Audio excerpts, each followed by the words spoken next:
اس کو صحیح سمجھنے کے لیے ضروری ہے کہ جو تاریخی حوالے سے جو مغالطے ان دونوں سکول آف تھاٹ کے اندر شیعہ سنی کے مابین پائے جاتے ہیں وہ یہی ہے، اس کی بنیاد یہی ہے کہ جو روایات تاریخ کی ابتدائی کتابوں کے اندر روایتیں آ گئی ہیں اور بعد کے علماء نے ان پر اعتماد کر کے ان کو نقل کر دی ہے، اور حالانکہ جو پہلے والے لوگ تھے جنہوں نے ان روایات کو جمع کیا انہوں نے خود دیانت امانت کے ساتھ جو ہے انہوں نے یہ بات لکھی ہے کہ میں نے اپنی کتاب کے اندر جو روایت نقل کی ہے اس کو اگر کوئی آدمی عجیب غریب سمجھے تو اس کو اس کی صحت سمجھ میں نہ آئے تو اس کو معلوم ہونا چاہیے کہ میں نے ایک بات میرے تک پہنچی ہے، میں نے آگے آپ کو نقل کر کے پہنچا دی ہے، لہٰذا اب تم جو ہے نا اس پر ریسرچ تحقیق اس کے غلط یا درست ہونے کا تم جو ہے وہ کیا کرو، اس پر تحقیق کرو کہ یہ بات جو ہے یہ درست ہے یہ غلط ہے۔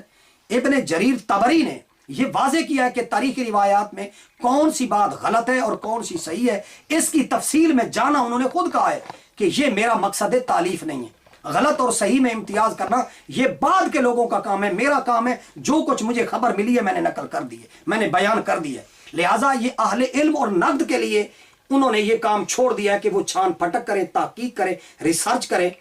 اور جن لوگوں تک یہ کام میری باتیں پہنچی ہیں وہ اس کو دیکھیں۔ جن لوگوں نے غلط اور درست کے درمیان خط امتیاز کھینچ دیا ہے، جرح و تعدیل کی ہے، اور ان کی باتوں پر کوئی دھیان ہی نہیں دیتا کہ بھئی فلاں مورخ نے فلاں محقق نے جو روایت نقل کی ہے اس کے متعلق فلاں نے یہ کہہ دیا ہے کہ یہ روایت سندن ٹھیک نہیں ہے۔ لہذا جتنے بھی سارے فروعی اختلافات ہیں وہ اسی نقل در نقل کی ذریعے سے آگے ان کو ہوا لگتی رہی ہے، اس نے لکھا اس نے لکھا اس نے لکھا۔ تو بہت کم لوگ ایسے ہیں کہ جنہوں نے ان پر جرح کی، ان پر تحقیق کی، اور ایسی کئی روایات کتب کے اندر موجود ہیں جو روایتاً و درایتاً نقلاً اور عقل غلط تھیں، ان پر ائمہ جرح نے ابتدائی کے اندر جو ہے ان کے اوپر کلام کیا، ان کو نقل کیا، روایت کو نقل کیا، نقل کرنے کے بعد اس کے اوپر انہوں نے جرح کی۔ اب ہمارے کیا لوگ ہیں جو مناظر قسم کے لوگ ہیں، اختلافات اور فرقہ واریت پھیلانے والے، وہ فلاں کتاب کی روایت کو نقل کرتے ہیں، حالانکہ وہ نقل کر کے اس کے غلط یا صحیح ہونے کا وہ قول آگے کر رہے ہوتے ہیں۔ وہ کہتا ہے کہ فلاں نے یہ روایت لکھی ہے، وہ نقل کی ہوئی روایت کو فلاں کتاب سے لے لیتا ہے، لیکن اس نقل کرنے والے ناقل کی جرح و تعدیل کو چھوڑ دیتا ہے کہ وہ خود بھی کہہ رہا ہے کہ یہ روایت غلط ہے۔ تو آگے کی بات چھوڑ دینا، پیچھے کی بات چھوڑ دینا، درمیان کی اپنی من مانی کی اپنی مرضی کی چیز لے لینا، حالانکہ نقل کرنے والوں نے ان پر تنقید کی ہوتی ہے، ان کے راویوں پر جرح و تعدیل کی ہوتی ہے، غلط چیزیں اور بعض گمراہانہ روایات اس طریقے سے پھیلتے چلتے گئے ہیں، اس لیے افراط و تفریط پیدا ہوئی ہے، اور ان روایات کو نقل در نقل ایسے نقل کرتے گئے، حالانکہ ائمہ نے نقل کر کے اس پر جرح کی، تنقید کی، بتایا کہ اس کا یہ پہلو کمزور ہے، اس کا یہ پہلو کمزور ہے، اور بعد کے ائمہ فقہا متکلمین نے، علماء امت نے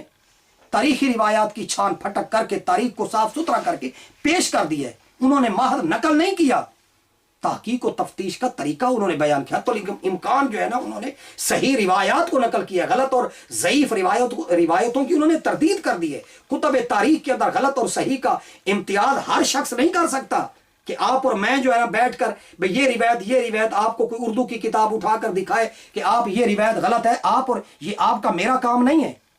ہر کام کا امام ہے، اس کا اس فن کا ماہر ہے، متخصص ہے، اسپیشلسٹ ہے، اس کا ریسرچر ہے، لہذا اس کے لیے اعلیٰ قابلیت درکار ہوتی ہے۔ احادیث اور آثار اور اسماء اور رجال پر گہری نظر رکھنے والا، اور پھر عقیدے کی پختگی رکھنے والا، جس کے اندر توازن ہو، اعتدال ہو، تب آپ کو مجھے بات سمجھ میں آئے گی۔ جتنے سوالات ہو رہے ہیں ان سوالات کو نہ سمجھنے کی بنیادی وجہ یہ ہے کہ فلاں کتاب میں لکھا ہوا ہے، تو لہذا فلاں کتاب کے اندر جو لکھا ہوا ہے وہ دیکھ لیں کہ وہ کتاب کس عہد کی، کس دور کی، کس صدی کی، کس وہ امام اور فن کے ماہر کی تھی، اور وہ جو روایت لکھ رہا ہے وہ اپنی روایت کے متعلق خود کیا کہہ رہا ہے۔ تو لہذا جن کمزور راویوں نے صحابہ و اہل بیت کے بارے میں ناقابل اعتبار روایات کو نقل کر دیا ہے، اور ان روایات کو ناقابل اعتبار کیا جائے، اور یہ اعتراضات بھی اب سامنے لایا جا رہا ہے، یہ جو دوست نے اب سوال کیا ہے کہ انہی راویوں نے دوسری بھی تو صحیح واقعات کو نقل کیا ہے، کہ یہ روایتیں آپ کہتے ہیں اس راوی نے غلط کی ہیں، انہوں نے صحیح باتیں بھی تو کی ہیں، پھر آپ ان کی صحیح باتوں کو کیوں لے رہے ہیں؟ یہ بھی سوال کیا گیا۔ تو دوستوں سے، بھائیوں سے گزارش یہ ہے کہ یہ ایک بدیہی حقیقت ہے کہ زندگی کے جو عمومی واقعات ہوتے ہیں جن سے نہ کوئی مسلمہ عقیدے پر کوئی اثر پڑتا ہے، نہ کسی ٹھوس علمی حقیقت کی نفی ہوتی ہے. تو لہذا اگر وہ کوئی غلط راوی اگر اپنے مخصوص نظریات کی اس میں اس کی تائید بھی نہیں ہو رہی، اس کے اندر جو ہے اس کی کوئی کمزوری جو ہے، راوی کی جو بات جو ہے فی الجملہ جو ہے وہ بہت سارے لوگوں نے اگر وہ کمزور ہے تو یہ جو کہا جا رہا ہے بھائی آپ اس کو کمزور کہتے ہیں تو پھر آپ اس کی فلاں بات کو کیوں لیتے ہیں؟ تو بھائی وہ اس کی جو فلاں صحیح بات ہے اس کے پیچھے قرآن کھڑا ہے، حدیث کھڑی ہے، اس کے پیچھے ایک امت کا تواتر کھڑا ہے. تو لہذا جب وہ راوی اپنی کسی غلط باطل نظریے کو جب تک وہ مخفی یا سیدھے انداز میں اگر وہ خود نہیں بیان کرے گا، تو لہذا اگر کوئی ایک ایسا قصہ، کوئی ایک ایسا واقعہ بیان کرے جس کے اندر مسلمہ حقیقت کے خلاف، عقیدے کے خلاف، قرآن کے خلاف، سنت کے خلاف اس کے اندر کوئی چیز پائی جائے گی تو ہم اس کو ریجیکٹ کر دیں گے. تو لہٰذا دیکھیے میں آپ کو ایک مثال کے ذریعے سے میں آپ کو ایک مسئلہ سمجھا دوں کہ دیکھیے اخبار کے اندر روزانہ کئی قسم کی خبریں آتی رہتی ہیں. فلاں مقام پر ٹرین کا حادثہ ہو گیا، فلاں جگہ پر کوچ الٹ گئی، بس کا حادثہ ہو گیا،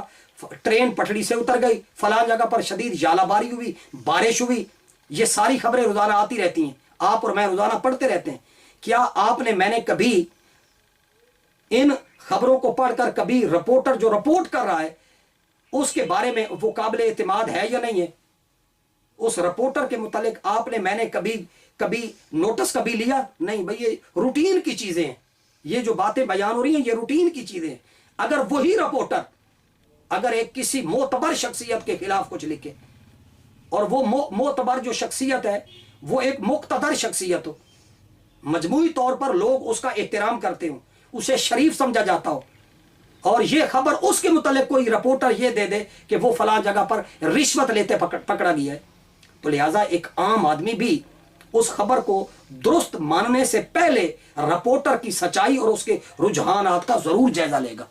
کہ یار یہ جو رپورٹر یہ فلاں اخبار کے اندر یہ جو خبر آئی ہے اس کا رپورٹ کرنے والا کون ہے، کیا دیانتدار ایماندار ہے یا نہیں. لہذا مضبوط شواہد کے بغیر صرف اس کی خبر پر بھروسہ نہیں کیا جا سکتا، اس خبر کو دیکھنا ہوتا ہے کہ وہ خبر کس درجے کی ہے.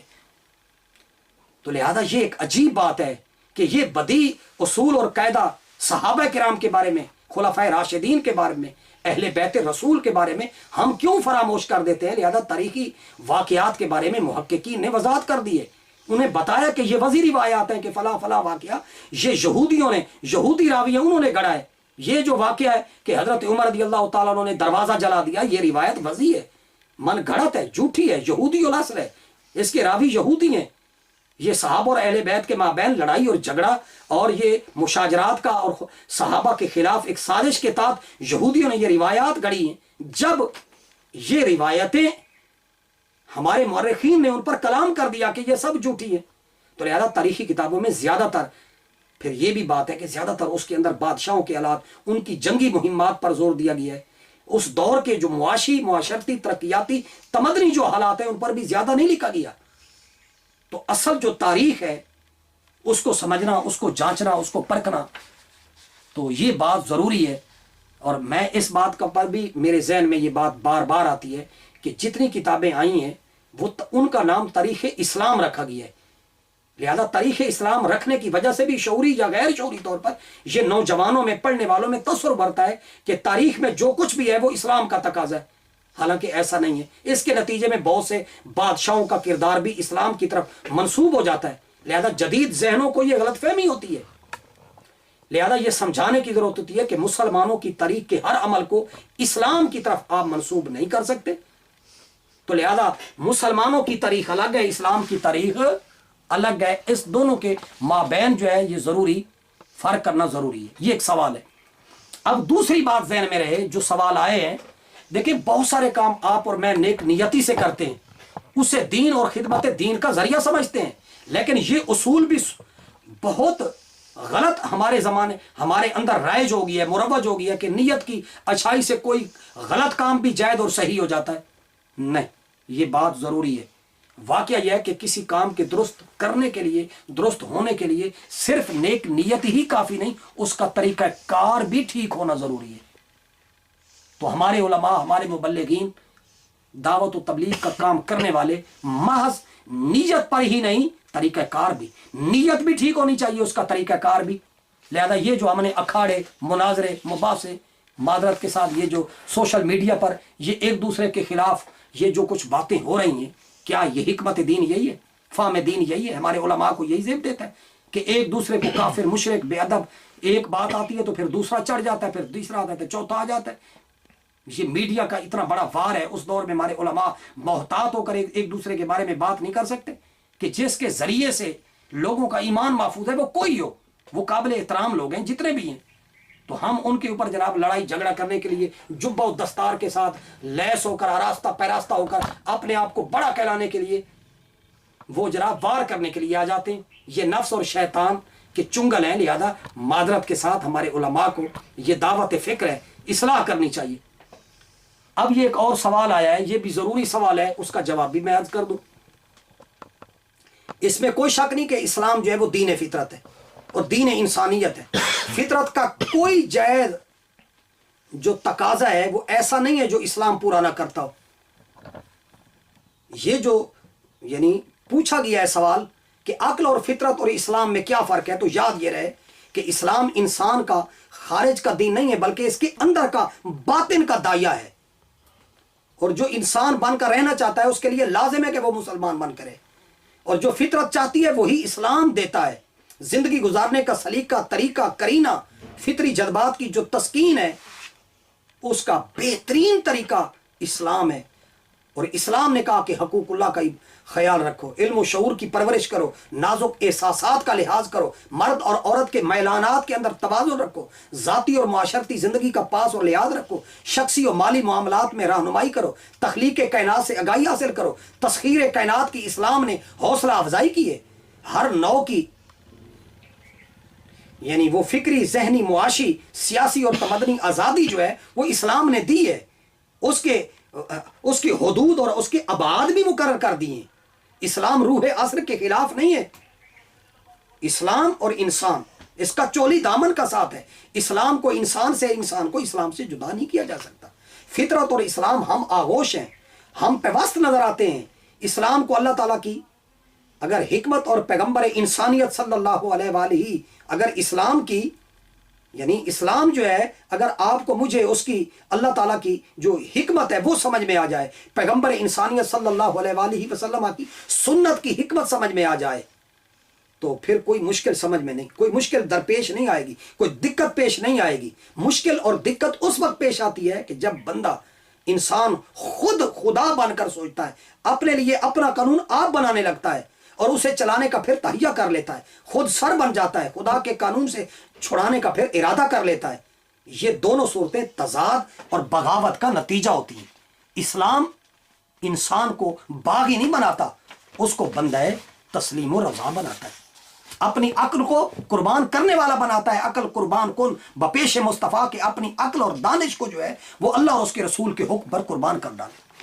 لہٰذا یہ یاد یہ رہے کہ انسان بھول گیا ہے کہ انسانی جو مشین ہے اس کے پاس کوئی وارنٹی نہیں ہے۔ انسان کو اللہ نے بڑی عقل سے نوازا ہے، وہ عقل کو بروئے کار لا کر روزانہ نئی نئی چیزیں ایجاد کر رہا ہے، جدید سے جدید تر اشیاء جو ہیں وہ انسان اپنے روزمرہ کے اندر کام میں لا رہا ہے، اور وہ اس کے لیے راحت اور اس کے لیے معاونت کا ذریعہ ہے، راحت کے اندر معاونت کرنے کا ذریعہ ہے۔ جتنی بھی مشینری کمپیوٹر ایجاد ہوا ہے، دیکھیں ہر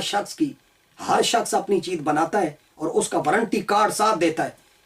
لیکن انسان ایک عجیب مخلوق ہے۔ جب بھی کوئی چیز ایجاد کرتا ہے تو مشینری کے مطابق اس کی مدت استعمال، اس کی وارنٹی درج کرتا ہے، وارنٹی بتاتا ہے کہ فلاں چیز فلاں سن تک یہ کارآمد رہے گی، درست رہے گی، اور یہ بات اس کی درست ثابت بھی ہوتی ہے۔ لیکن خود انسان اللہ کی ایجاد کردہ مخلوق، تخلیق کردہ اشرف المخلوقات، یہ پوری کائنات کا دولہ ہے، لیکن اس کی وارنٹی کا پاس ورڈ جو ہے وہ اس کے پاس نہیں ہے، یہ خود طے نہیں کر سکتا۔ اس کا پاس ورڈ جو ہے وہ قرآن کی صورت میں، رسول اللہ صلی اللہ علیہ وآلہ وسلم کے اسوہ حسنہ کی صورت میں اس کے پاس وارنٹی کارڈ ہے، اور اللہ نے وہ اپنے پاس وہ صرف اسباب اور علامات مقرر کر دی ہیں، اور انسان کو قدم قدم پر موت کی یاد جو ہے وہ رکھنا ضروری ہے کہ انسان کمزور ہے۔ ہم سب کے لیے عبرت کا سامان ہے کہ اس وقت جو کچھ اس دنیا میں ہو رہا ہے کہ آپ کے پاس میرے پاس کوئی وارنٹی کارڈ نہیں ہے کہ آپ اور میں اس کرونا وائرس سے بچیں گے یا مر جائیں گے، تو کچھ نہیں ہے۔ لہذا یہ وقت توبہ کا ہے، استغفار کا وقت ہے کہ آپ اور میں اس مہلت عمر سے، ان اوقات سے آپ اور میں جو ہے نا، آپ اور میں کوئی فائدہ اٹھا لیں، اللہ کی طرف رجوع کر لیں۔ آج سائنس ترقی کر رہی ہے، اسلام اور اس کی تعلیمات اس قدر آشکار ہو کر آ رہی ہیں کہ اللہ تعالیٰ کی رحمت ہے کہ غور و فکر کا مادہ رکھنے والی باسعید روحیں جو ہیں وہ جدید دنیا سے عبرت اور نصیحت حاصل کرنے کے لیے وہ لوگوں کو متوجہ کر رہی ہیں۔ اس وقت سوچنے کی ضرورت ہے، میری اور آپ کی وارنٹی کب تک ہے؟ آپ کی میری وارنٹی کب تک ہے؟ آپ کو مجھے معلوم ہے۔